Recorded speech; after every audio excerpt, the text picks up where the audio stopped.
কি আমি কি কোনো টর্চারিং করি তোমার? কোথায় টর্চারিং?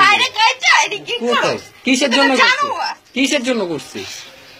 হ্যাঁ বলো যে কোনো, বলো কোরআন শরীফ ছেড়ে, কোরআন শরীফ ছেড়ে বলো যে কোনো ছেলের সাথে তুমি হাঁটতে যাও নাই, ঘুরতে যাও নাই, বলো দেখা করো নাই। হ্যাঁ প্রমাণ কি? তুমি কোরআন শরীফ ছেড়ে বলো, বলো। শোনো, যার বুকে সত্যতা আছে সে সবকিছুই মনে করে। আমি বলিনি, আমি বলিনি, আমি বলি নাই, কিন্তু জানো নাই বিয়ের আগে? তুমি বিয়ের আগে বিয়ের আগে কাজে অফিসে জানো নাই সেটা বলো। হ্যাঁ যাই না চলে যাও নাই, পরে আবার আসছিলা কেন? আমি কি তোমার ফোন দিয়ে আনছিলাম নাকি তুমি ফোন দিয়ে আনিছো আমারে? প্রতিশোধ নিতে আসছি। প্রতিশোধ নিতে আসছি? আমার যেরকম জগৎ ছিল আমি তো সেরকম। তাই এখন তো তোমার ফ্যামিলি তোমাকে অ্যাকসেপ্ট করবে না। আমার অ্যাকসেপ্ট না করলে আমার দুনিয়ার কেউ লাগবে না। তাহলে আমি নাই মরবো না, বাঁচবো একটা খুন।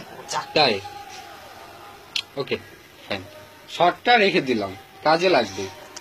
কারণ তোমার জন্য, খারাপ মেয়ের জন্য আমি তো শাস্তি চাই না। কোনো খারাপ মেয়ে না, তোর চরিত্রটা খারাপ দেখে সবাইকে মানুষ ছেড়েছে। খারাপ কি রকম? যে 3টা ছেলের সাথে রিলেশন করতে পারছে বিয়ের পরে, সে আর কি না করতে পারবে?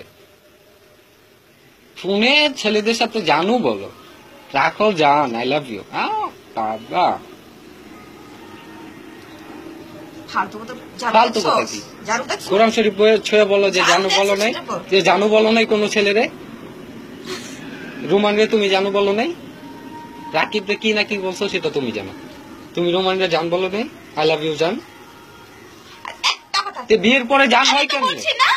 আমি শোন, তুই 1 বছর ওনার টালে সংসার করছিস না, আমি সেরকম সংসার করে আস।